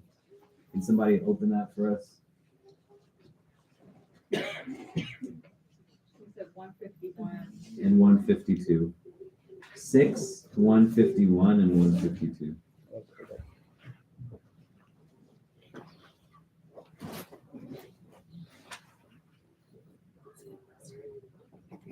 Does anybody have it? Yeah, go ahead. Yeah. Say, O Prophet, come, let me recite to you what your Lord has forbidden to you. Do not associate others with him in worship. Do not fail to honor your parents. Do not kill your children for fear of poverty. We provide for you and for them. Do not come near indecencies, openly or secretly. Do not take a human life made sacred by God, except with legal right. This is what he has commanded you, so perhaps you will understand. 152. Yeah. And do not come near the wealth of the orphan, unless intending to enhance it, until they attain maturity. Give full measure and weigh with justice. We never require of any soul more than what it can afford. Whenever you speak, maintain justice, even regarding a close relative, and fulfill your covenant with God. This is what he has commanded. This is what he has commanded you, so perhaps you will be mindful. Okay. Indeed, sorry. You can stop there. Cool. Yeah. What are these verses about? Like, they're asking him, tell me about the religion. He's not saying, well, I just went and we got to pray 5 times a day now, right? That's there. It's not an either or, but the verses he's choosing to speak to them about, when they're saying, what is this Islam thing about, are about ethics and morality. Do you know? What is he telling them that they do? And how is it distinct, right? Do not kill your children. Well, these are people who are killing their daughters. They're burying them alive, right? Do not kill them out of a fear of poverty. He's talking to them about ihsan. He's talking to them about ethics. They ask him to tell him more. And so he tells them the verse that many of us know from Surah Al-Nahl. If you want to open it up, the 90th verse of the 16th chapter. In Allah ya'muru bil adl, right? Can someone open that? You don't have to read the Arabic, just in the instance of time. I don't want this little girl to come and call me on my face. So, 1690. Yeah. Cool. Indeed, Allah commands justice and excelling in good and doing good and bringing charity to the relative, and He forbids obscenity and what is deplorable and oppression. He admonishes you that you may remind yourselves. So he says these things, and the chiefs of the Banu Thalaba, they say to him two things. What you're saying is good, and also the Quraysh had told lies about you. Right, so he's giving an indication that they've already heard about the Prophet of God and what the Quraysh are doing. So if you remember, like 5 months ago, when we were talking about how the Quraysh engaged the Prophet, one of the things that they do strategically is distort the message. Do you see? And then there's got to be people who actually know what the message is in order for it to not be distorted. Somebody asks you, what is this Islam thing about? What are you going to tell them? Do you see what I mean? The Prophet of God is talking to them and using what many say is the most comprehensive verse in the Quran about what this Islam thing is about. This verse from Surah An-Nahl, right? إِنَّ اللَّهَ يَأْمُرُ بِالْعَدْلِ وَالْإِحْسَانِ وَإِيتَاءِ ذِي الْقُرْبَى وَيَنْهَى عَنِ الْفَحْشَاءِ وَالْمُنكَرِ وَالْبَغْيِ, right? Many people will use this in like their khutbahs when they're saying like the Jummah khutbah, right? It's a comprehensive verse. It's about like what this thing is supposed to bring you to. This is what we're calling you to. This is the mission of this. He's giving an indication that they've already heard and there's been a distortion of the message. As they go through it, just to run through it really quickly, right? The Banu Thalaba, they like speak to different heads of people in their tribe. And then what do you think? What do you think? This is a sign of wisdom that Abu Bakr is indicating when he's talking from his genealogy expertise. These people are known for this thing. One of the things that they're known for is that they have foresight and insight. And how do we know this? They're actually taking advice from each other. Do you know? They're engaged in what is an essential part of Islam. The way like a lot of you will say like, hey, I'm praying istikhara, right? Istikhara, this form grammatically, it means like to find the khair, like you're looking for the good. So you pray this prayer when you have a decision to make. The thing that gets coupled with istikhara is called istishara, like you're taking shura, you're taking counsel and advice from people. You know what I mean? Who do you take advice from? Do you know? Who do you have like mentoring you and nurturing you? Doesn't matter how old you are. The Prophet is 52 years of age. He's still learning from Jibreel, peace be upon him. You know what I mean? Shura is different from like just letting out stuff. Therapy is important. Counseling is important. But taking shura from someone is different. And so they go from person to person. And the Banu Thalaba say to the Prophet ﷺ, look, like you just told us this thing.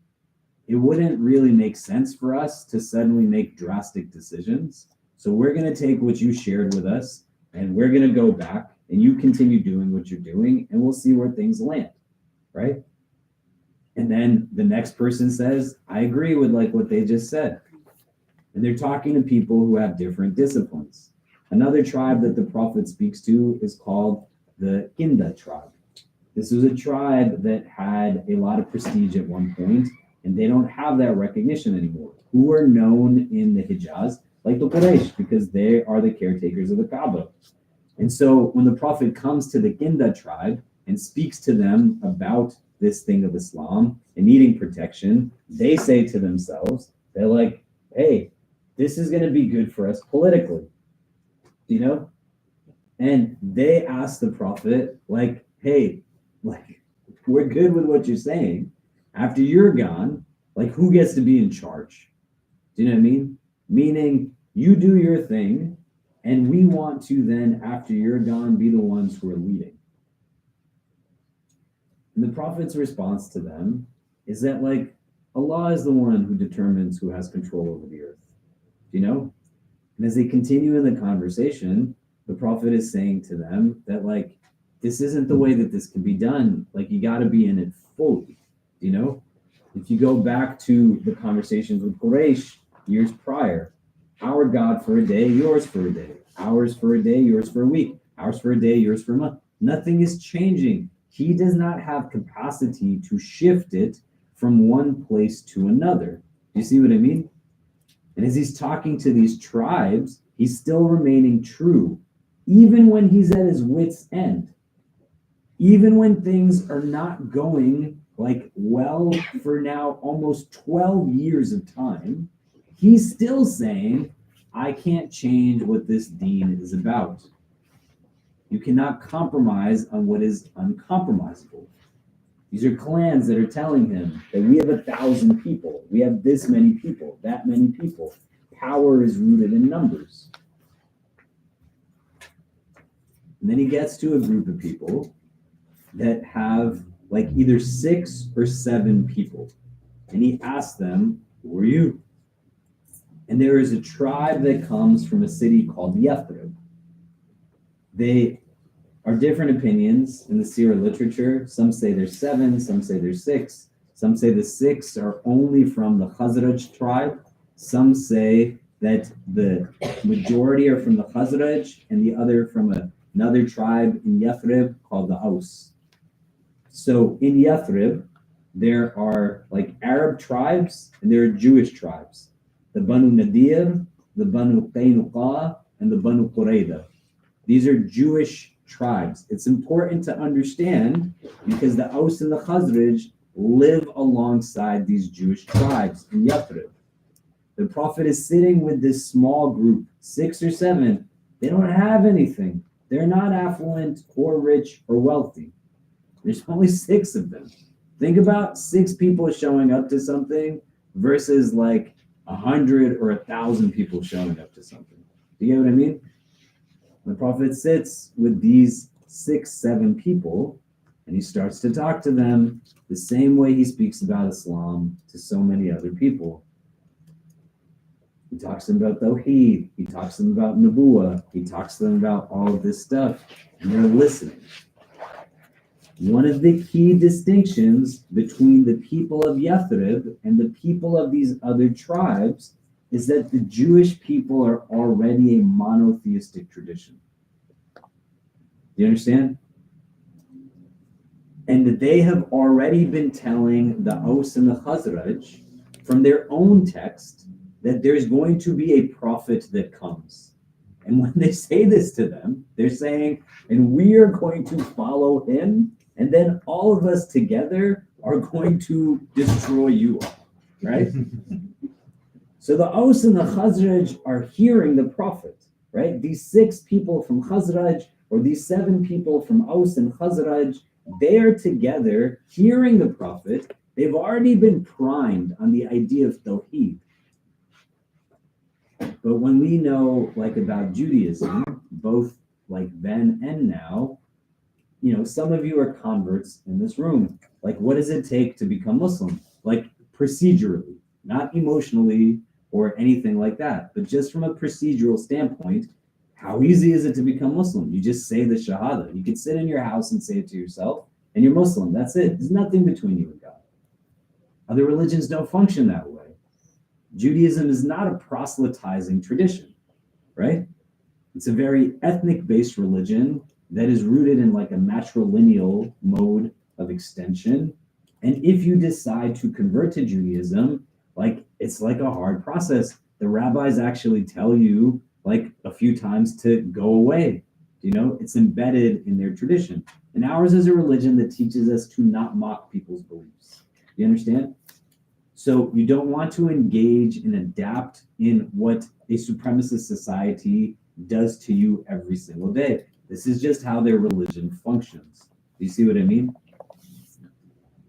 And so the Aus and the Khazraj, they're not able to even with ease break into like Judaism as a religion.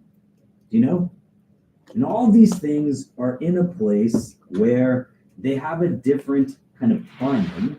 So as things are converging now, the Prophet goes in this like area of Mina. All these tribes are coming together. Some of them have a lot of power. Some of them have a lot of privilege. Some of them in their history were people of power and they still desire power for themselves. Some of them have tons of numbers. Out of all of them, like 6 that come from the background of being farmers are the ones who walk away becoming Muslim. Do you understand? And to recognize that it's not necessarily for us to think out, but what I'd like maybe for us to do, because I've been talking for a lot, what do we take away from this? From the standpoint of like work and effort and like how it is that we kind of engage in what we're doing. You see what I mean? So the Prophet went to likely who we would assume are the most obvious of people, and then the people that nobody thought anything about were the ones who actually now become the initial seeds for what is going to lay the foundation for the city of Medina. We're going to talk about more of this in the coming weeks, like the pledge that takes place at Aqaba. There's going to be 12 people that come the next year, more people that come after that. Mus'ab ibn Umair gets sent to Medina to teach people the migration from Mecca to Medina. The foundation is being laid, and these 6 people are there. There's some understanding that Islam got to the people of Medina before this also in different ways, but these 6 are going to go back and they're going to start telling their people about Islam, and some of them are going to come back for the Hajj the next year, more in number, right? And it's kind of growing in a different way. What can we understand from this principle? You see what I mean? The Prophet engaged all of these people, and then some who were like not even assumed to be on the radar were the ones that were kind of the necessary individuals. If we just talk about that for a few minutes, as well as like whatever we're taking away from tonight's conversation, we'll come back and discuss, and we'll wrap up and pray. So go ahead. What do you guys think?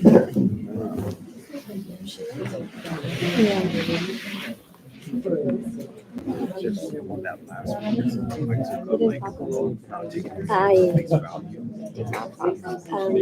I'm thinking, what's coming to mind is the last time I mentioned coming from a background of farming. And if you remember when it was very, very early when we started studying the Seerah and the farmer girl and his life, why that's important, because I had he was a shepherd and he had a flock which he would spend basically inflation, right? He had to stay away because whatever happens to my family, the shepherd. He was like, why is it sometimes like if the person is listening, shepherds or farmers, you know, like you know what you can say about it? Like, Sorry, I was natural watching my cycles daughter, so have to pay you want to say? I gotta read it. so spend time with inflation essentially, you know, even if they didn't have this language, community combined so it sort of makes sense that these folks you know, have the fertile spiritual soil. So like around 45 minutes now. Hi, I don't want to talk anymore. No, okay, you go. You go then. No, I was just trying to, you know, you told me to talk. Okay, you go. You go. You go. You have to like ask for a follow. Okay, you go. Really?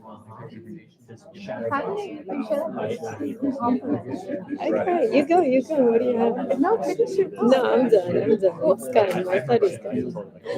That's all I have. The first one.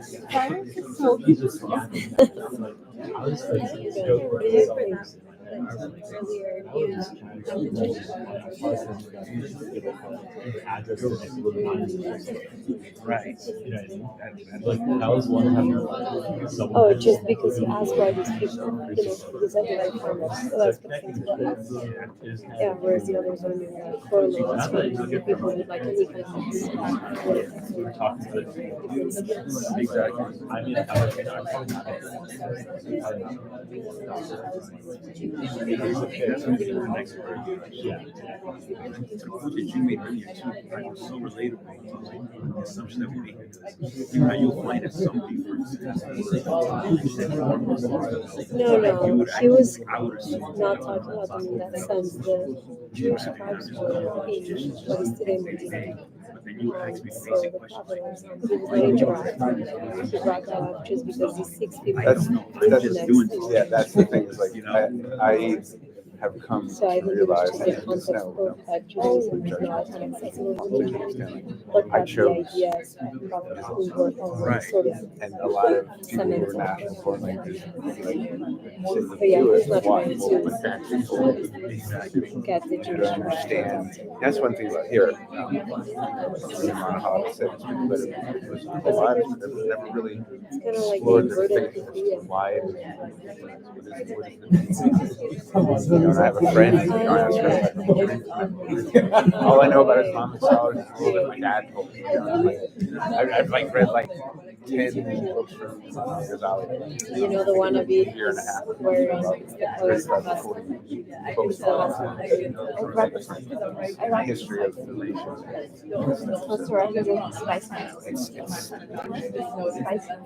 We have to stop making assumptions. Yeah, before The only for centuries assumption before. I think that we need to make is that we don't. Yeah, it was very important. That's the best. Thought when all the capitals would come, And acknowledge, like it's funny, I had an interview they yesterday would replenish not only for a new spices position. but everything that came. And the general manager, we were talking with the team that I would be leading. And she said one of the problems is they know what they know, but they don't know they don't know. You know, her and I both acknowledge, like, no, I know what I don't know. You know, I work in a hotel hospitality, you have for years. And there's too many general managers that they think they have, like you're saying, they have. Oh, okay. Not a farm, right? I'm an executive chef. I know food. I know other things too, but at the same point in time, it's just that we the leader of the country. You know, we see the idiocy in our president. We see everything. You don't. And a GM doesn't know everything at a hotel. That's the whole reason why you have an executive committee. You know, you have this person, but like to give some dude a job because he like slipped you some cash and you think he's your friend. No, you need to hire the qualified. That's the unfortunate reality of our election. Our election should be a job and It's not really close for them, like hiring the right person to do the job. One thing I was going to add to the whole concept of why do people portray things, you know? I mean, there's one answer I have is just the concept that we reward the end result. So what are some of the things that are We coming have up? make it to make it. What do we talk about?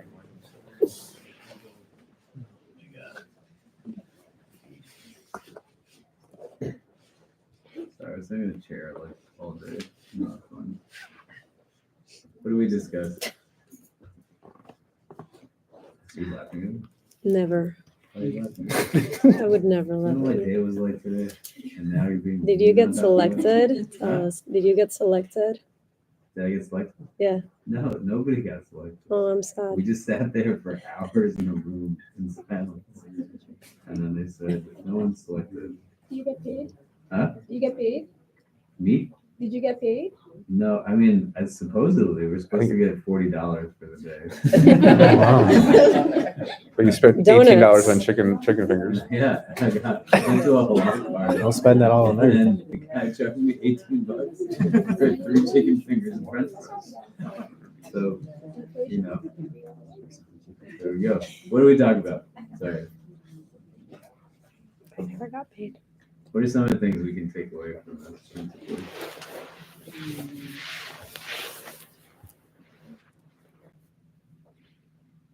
Be humble And what does that mean?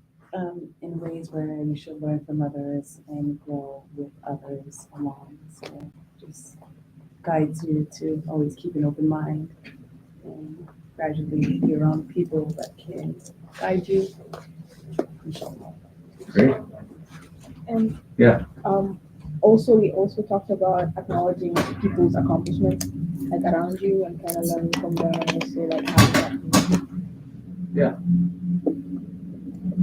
It's nice, like if somebody notices something, you know, so like tell people they have like a nice shirt on, or you know, they like their haircut, or they did like a good job at something. You know what I mean? These aren't things that should feel uncomfortable, right? And you can also be proud of yourself, you know, like there's a difference between kind of, you know, healthy pride and foolish pride, right?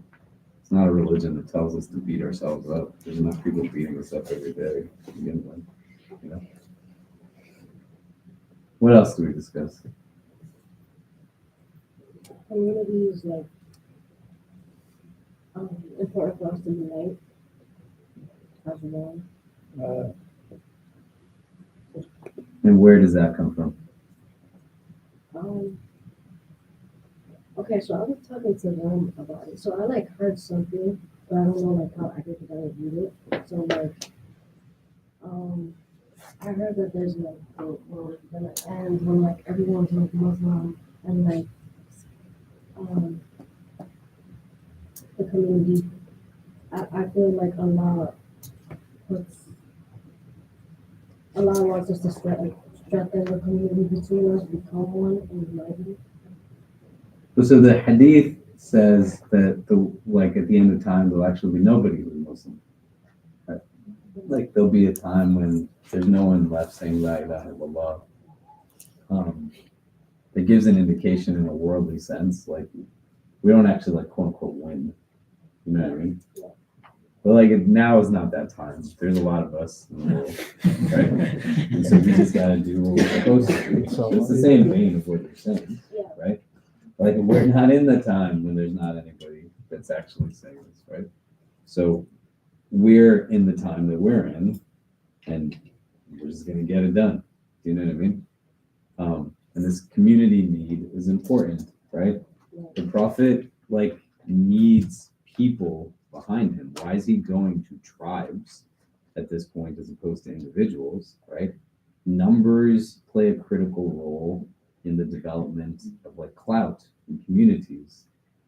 You cannot fundamentally have individuals take on institutions.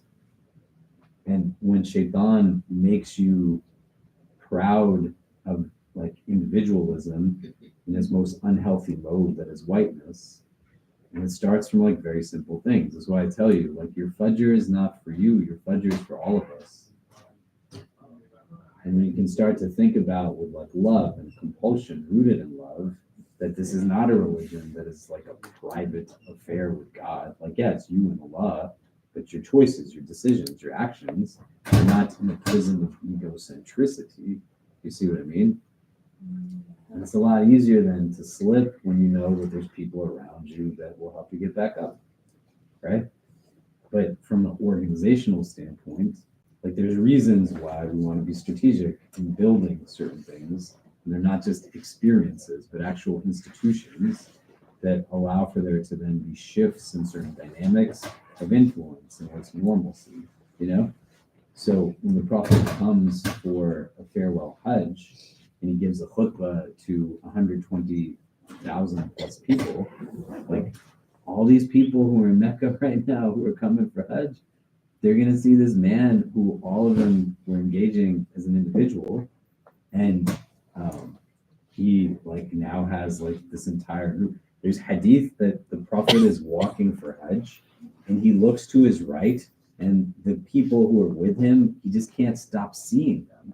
They just go into the horizon. People to the left, they're just tons of people. It's this farewell Hajj also. Do you know what I mean? We're going to talk about this probably next year at some point, inshallah. But if you know the Prophet's going for Hajj, you're trying to go for Hajj. So that many more people, when they hear word of it, they're going for Hajj too. There's waves of people. What do you think these people, man, are thinking? They're 10 years before, this man came to us and we told him no. And he still got it done without us. Do you see what I mean? And from the least likely of people, Allah brings success to the Prophet of God. And there's two parts to this that you want to understand. One, it's not the first time we see it in the Seerah. When the Prophet is a child, everybody passes up on having him in their household except Halima Sa'diyah, right? They all had the opportunity for barakah, but they were seeing it through a prism of what is materialistic. Who's going to pay us? He's an orphan.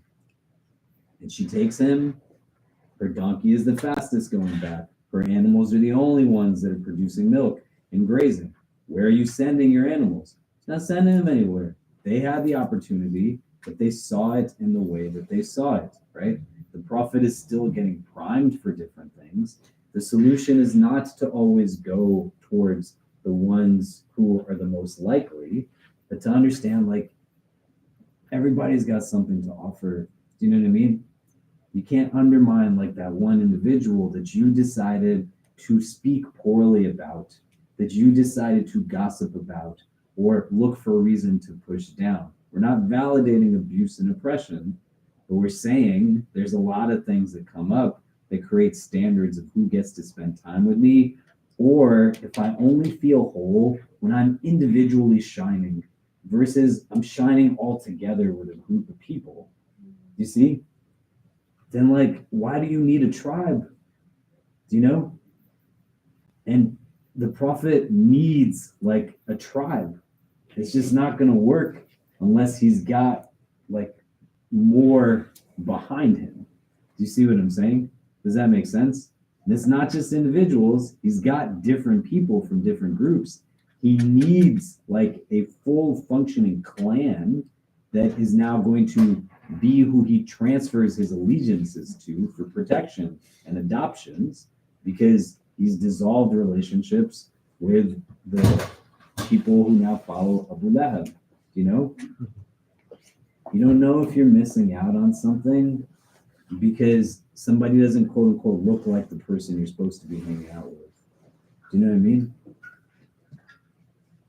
And then the other side to that, where we'll wrap up, you don't want to believe people's worst ideas about you. When you live in an anti-Black society, it is purposely built to make you hate yourself and think you have nothing to offer. This is what I was trying to say in the Eid khutbah. I don't know how many of you were there. There's a lot of people that day. I remember some of you were there, right?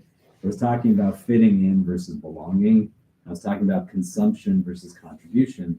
And I said consumption in this mode is that I'm consuming as a means to answer for my feelings of insignificance. My consumption becomes the pathway to significance. Do you know? Our religion is not rooted in that. It's rooted in a contribution that says that I already have something to offer. And from that sense of value, I give back. And that's where I find significance. You know what I mean? How can you give to someone if no one is there with you to give to them?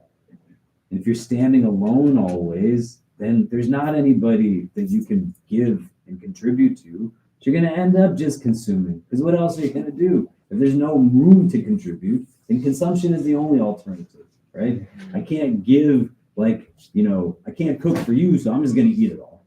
Do you get what I mean? Does that make sense? Right?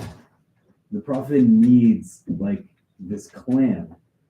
And he gets now, out of like thousands of people, it starts off with 6, and then it grows and it grows. They're going to come back about 11 years later, and there's going to be over 100,000 of them. You know what I mean? He's got to start somewhere, and he's in this place where that's happening experientially. Okay, so let's take a pause here. We're going to pray Isha for those who haven't prayed yet, which probably most of you, because we've been sitting here since Maghrib time. Tomorrow, we're going to have iftar. Our iftar is we provide like, you know, bagels and stuff. A lot of you have seen it. There's potluck too, so feel free to bring something if you have to Maghrib. There's recommended days of fasting in Shawwal, 6 days. I know people have had questions about can like makeup fasts be counted in kind of a double intention with a Shawwal fast. There's different opinions on this. You know what I mean? If you have questions about it, let me know. I'm happy to kind of explain. And some people will say yes, and some people will say no. And there's reasons also as to why within that, those who say no will tell you different things to do also, given the specifics of like your circumstance. Do you see what I mean? But come for iftar and try to fast if you can. The Jummah on Friday, and on Sunday, our brother Sam, who a lot of you know, he's going to be leading a hike. So we're resuming a lot of like our spiritual seclusion events. You know, we did a really great one at a beach in Queens, I think, right? We did a hike prior to that, someplace, I don't remember. We went to Central Park. The idea is just to find like nature, even in New York City, be together, reflect, contemplate. So this is a hike, Cold Spring, and if you're interested, I could share like the WhatsApp link with you, but it's all on our Instagram as well, and the details on how to RSVP. I think there's like 100 people going so far, so it's also a nice place to just experience community and kind of be outside as well. Are you trying to say something? Yeah, there's also the Sacred Door lecture tomorrow. There's a Sacred Door lecture tomorrow with a social worker, counselor, and what is the topic? It's called Spiritual Resilience, Turning to God Amidst Loss and Grief. Yeah, there's a lot of heaviness in the world right now, right? So make like special dua and check in on each other. I think in the last couple of weeks, there's already been 300 college students who've been deported, international students. I want to make it easy. I sat down with the young brother here just yesterday, and he was looking at me and he said, he's like, there's not anything I can do at this point, right? Like if they just decide to kick me out, they decide to kick me out, you know? He wasn't saying it in a state of kind of distress, which doesn't mean somebody who's distressed by it is wrong, but his acceptance came after phases of just kind of helplessness, right? That's where fundamentally, like being in a place where you have communal support makes a big difference, you know? So people don't have to go through these things alone. You want to show up to stuff because that's the whole idea, right? It's not always just about me, you know? And not me as like me, but if I center myself always and my decisions are only about like me alone, I'm losing out on my own growth as well as I'm leaving a lot of people hanging, you know? So sometimes you purely can just do for somebody else. And that can be your motivation for showing up. Does that make sense? Okay, so let's take a pause. And someone wants to call the Adhan. We'll pray Isha in like 5 minutes after. Inshallah. We'll see you again next week.